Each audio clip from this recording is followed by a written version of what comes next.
how is it that it's been co-opted in the conversation that design thinking is just a model and that it's relatively recent, when there are Mayan ruins and Egyptian ruins that exist that say there had to be design thinking involved to replicate something as extravagant and intricate as that. Demarginalizing design is to bring the people that are affected by whatever problems that exist and bringing them to be the problem solvers.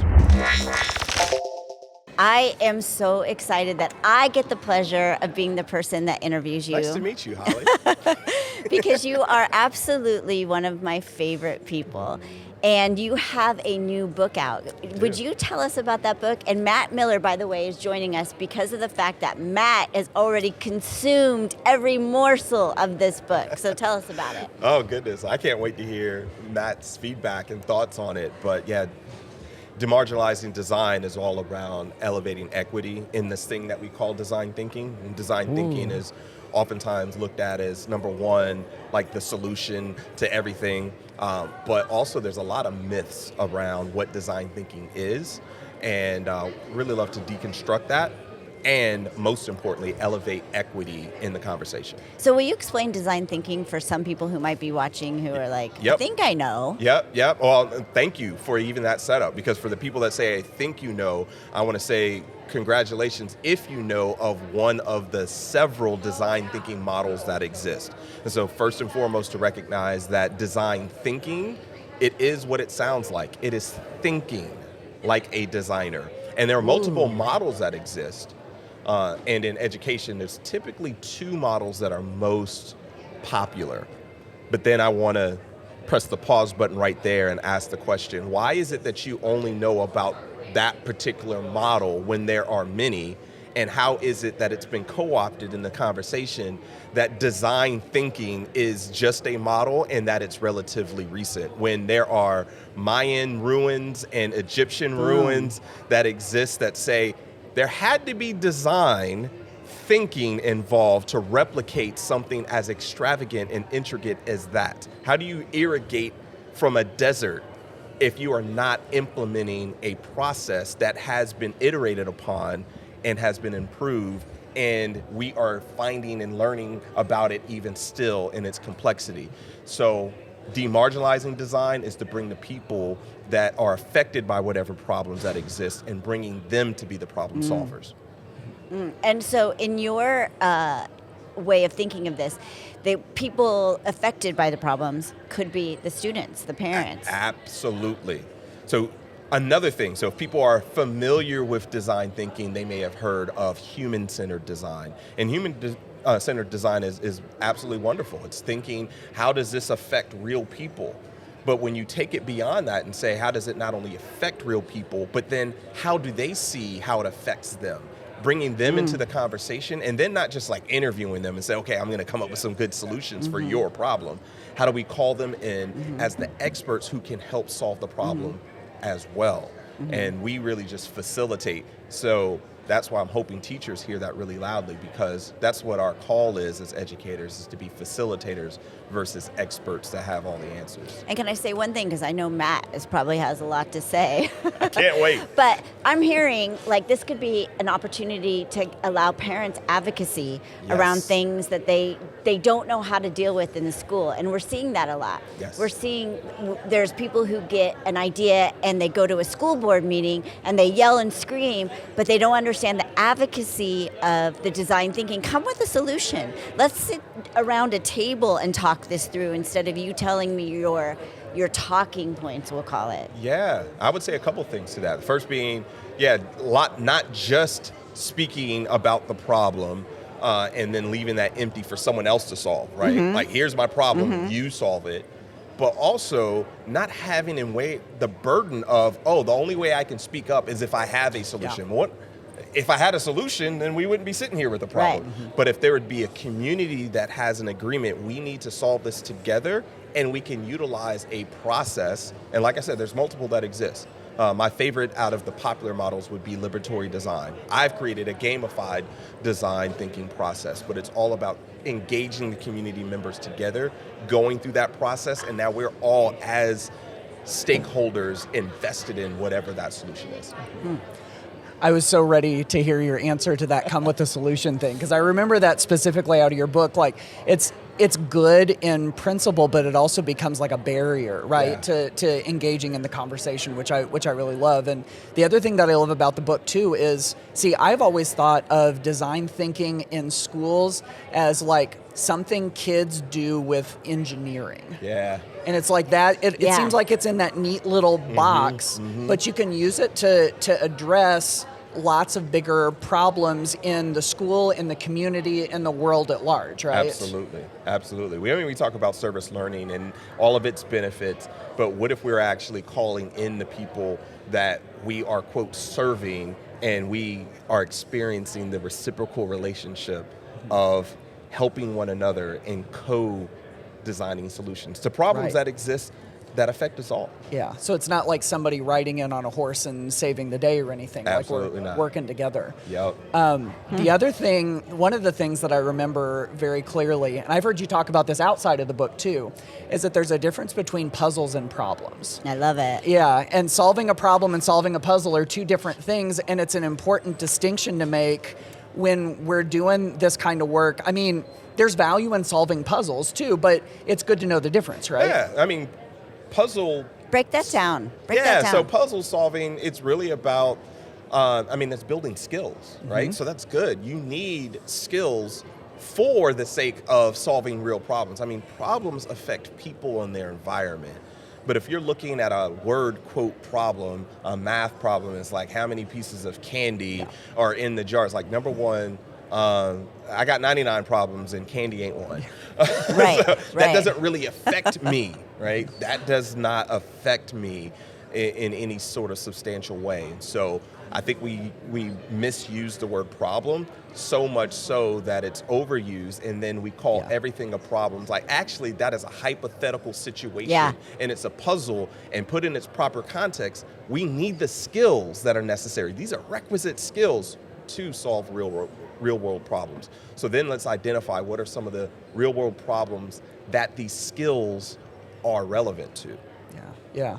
You know, anybody that picks up this book, I'll just prepare anybody that's watching this for this book, like, this is some heady stuff. Now, it's not like big and like unreachable stuff, but I love how thoughtful you are in all of the different chapters and the wording that you use and things. I mean, like, even the title, Demarginalizing Design, like, there are people in the margins. Absolutely. And we want to keep an eye on those margins, and we want to, do whatever we can. But I love that it's also, from a writer, designer standpoint, like, I love that there's bigger thoughts on that. Like, you made the margins wider in your book so that people could write their ideas and stuff. Like, there's all of it.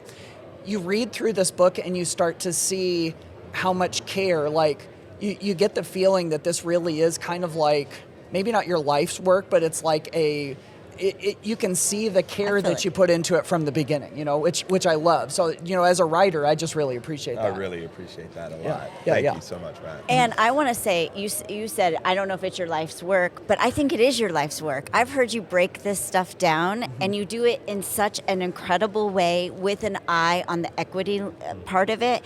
And to me, I don't know anyone who talks about this in the way that you do, in a way that resonates the way that it does. And if we can move to something else that you also do that is connected to this, your solve-in time cards that I'm obsessed with. I have a box sitting like next to my desk. Can you talk a little bit about that? Because those are things teachers can do with students in their classroom tomorrow. Yes. No, and thank you, Holly. And there's actually a spoiler that you don't really get to the end, but we'll say it here on air, in that this book is really breaking down one of the expansion packs from the Solve in Time activity, which is the equity expansion pack. But nonetheless, so I've co-created, and I like to say co-created because I created with students and with teachers over the years of developing a design thinking process that really, I aim to make it more fun. My middle daughter, Landis, she was the one who let me know by her words and by her actions that what needed to take place was something that was fun, and what was originally created in Smashboard EDU was great. Teachers loved it. Teachers loved it. It was a sort of a process that was very predictable, but bringing in some unpredictableness, right? Some randomness. So the cards, there's 6 variations. You go through a process that starts with a problem that then leads to asking questions around research, that then leads to understanding. We got to bring in the empathy piece. And notice that you haven't even aimed to, quote, solve the problem yet. You've been trying to understand it on a cognitive and emotional level, that then you go to solve, and then comes the really fun part, which is the last part, which is sharing it out creatively, whether that is with a sketch or a poem, or you doing some speaking in the microphones like we are right now. I've seen people break out into song, into dance, and creating like solutions, but expressing it in ways that are absolutely amazing, that are fun, that also, if we're going to speak to it, they're culturally responsive. You know, how frequently do we mandate that students, and in many cases also in professional development, teachers express themselves in one format? Right. Right? This needs to be a paragraph. You need to write this. Or sometimes we'll force the creativity and say, you need to voice record this. And it's like, well, what if I want to do something different? Yeah. And having that option, having that freedom. And doing it collaboratively, that's a big key difference as well. It's not doing something that you do by yourself. It is designed to do it with at least 2 or 3 others. So I know that you have a website. I believe it's solveintime.com. Solveintime.com. And you have videos on how to use these cards. And you can get a card pack, and you can bring it into your classroom, and the kids just sit down with the card, they flip it over, and they start the process. Yeah, the cards, if you get a deck, there's enough to facilitate up to 24 people with one single deck. So it's a classroom kit. And that's why I have 4. Just in case something goes wrong. Right. But it's a great way to get teachers involved in this kind of stuff too, if they don't feel like, if they're kind of like I'm not a design thinking person, or I don't know enough about it, I don't know where to start, like that's a great way to get everybody into the game, right? Yeah, absolutely. Oh, I like the double play. He said into the game. I see what you did there. I mean, when I first started getting involved with design thinking, there was like all this terminology, and I realized that I was teaching students more about the process than about the problem they needed to solve, right? And so we throw big words at 3rd graders, like, and ideation means, like, who cares? The question is what are we doing? Right? We're coming up with a lot of random solutions, and it doesn't matter.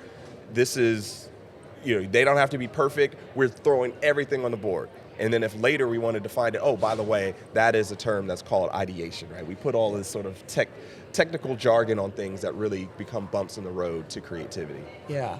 One of the things that I love about the book, too, that we haven't even really talked about is there are some important but uncomfortable topics that you bring up that are, real problems that don't have easy solutions. Yep. And so it's like, yes, it's talking about the design process, but you also walk us through some of these issues that exist in schools all over the United States and really all over the world, and you kind of like invite people to think about where they are in that and how they move forward and everything. And I've got to say, like, working my way through the book, it challenged me. You pushed me around a little bit. I'm getting a little teary. And it was in a good way, and I think anybody that comes to this book, like, I would encourage you to be ready to find ways to bring design thinking in, but also be ready to reflect and examine yourself. I think that's probably one of the big goals you had for this book too, I'd imagine. Absolutely. It was a hard book to write. Yeah. Started it in the beginning of a pandemic. Yeah. So emotionally hard all by itself there. And then you consider all of the social issues that started to become more prominent to some people, right? Right? All of a sudden, things that have been paramount in my life for my entire life have kind of become more pronounced in other people's lives. And so starting that book and then writing it and going down the line with the very topics that have been discussing many times before, but saying we got to first start with bias, and then we need to consider what are some of the major social injustices that exist in our society. Let's deal with the very hard, complicated topic of racism. And then also, let's not be gaslit into being told you can't talk about that by someone who says, well, that is just a this, and it's like, okay, wait, what is that? So you want to call it CRT. I have a question for you, and the whole book is around asking questions. Right. And so it's not about necessarily having all the answers, but if you're being accused of something, or if you're being marginalized in the moment, instead of responding in a way that can be counterproductive, always putting on the lens of and really the posture of humility and curiosity, and say, before I get defensive, let me ask you a few questions. What does that mean? Where did you get that from? How did I necessarily bring that about? Always going through the mental Rolodex of what are who, what, when, where, why, and how questions that could be asked just to understand something better. Whether someone is a good faith actor or not, leading with questions instead of saying I have all of the answers. And it's a discipline that I'm trying to give myself on a daily basis, because I can get pushed in a corner and get defensive real quick, but instead to say, wait, this may be coming from somewhere, and you know where that sounds like that's coming from someone's fears, and those fears are rooted in someone's experience, and their experience is something that should matter to me. And so I want to get closer to that. Let me understand, or help me understand, what is going on and what problems really affect you, and seeing that we can actually collaboratively maybe solve problems versus fight with one another over them. I want to hear that one more time. Those fears, it's coming from someone's fears, and those fears are coming from someone's experience. Yeah, and that experience, those experiences matter. They should matter. Yeah. That's good. Yeah, so hopefully also whoever reads the book starts to recognize that I break into a little bit of freestyle prose, and a lot of that happened. I look forward to an audiobook one day. So maybe some people are like, oh, he was doing spoken word in that moment, because sometimes that hit. Yeah. Well, Dee, we're going to have you back on Wednesday, and you, me, and Ken are going to be talking more about this conversation, because it is so important. Yeah. And this book is a must. Oh. A must. And I can't believe the way Matt has broken it down. Like I enjoyed it. Yeah. So good. Yeah. We were texting back and forth when he was reading it. Yeah. I'm super humbled that you and others have been impacted by it, seriously. Yeah, I got stuff written in the margins, all in the margins, for real. And I know that people can have you out to their schools to talk about this kind of re-looking at how we look at problems, how we solve them, all kinds of things. And I think it would be an incredible opportunity to have someone like you at a school. I can't even imagine that experience. It would be so deep and so profound. So I hope that people are thinking about that. How do they get in touch with you if they are? Oh, goodness. Yeah, so Twitter is the absolute best way to connect with me if you want. At Dee Lanier, DeeLanier. Solve in Time, which the website, that little chat bot, that's me. That's not a little robot speaking. I've seen him do it before. That really legit is him responding back. That's me. That's me. Yeah, and there's contact information on there as well. I would absolutely love to be in zoom me into your room or bring me out. And if I can see the brilliance that's in your place, then I am blessed by that. Well, we are honored to have you here, honored to have you as a featured presenter here at ISTE, and I can't wait to continue this conversation on Wednesday. Thank you, Dee, for everything that you do, and I'm honored to know you as a human being. And as a friend. Ah, yes, very Appreciate true. you. Thank you, and thank you, Matt, as well.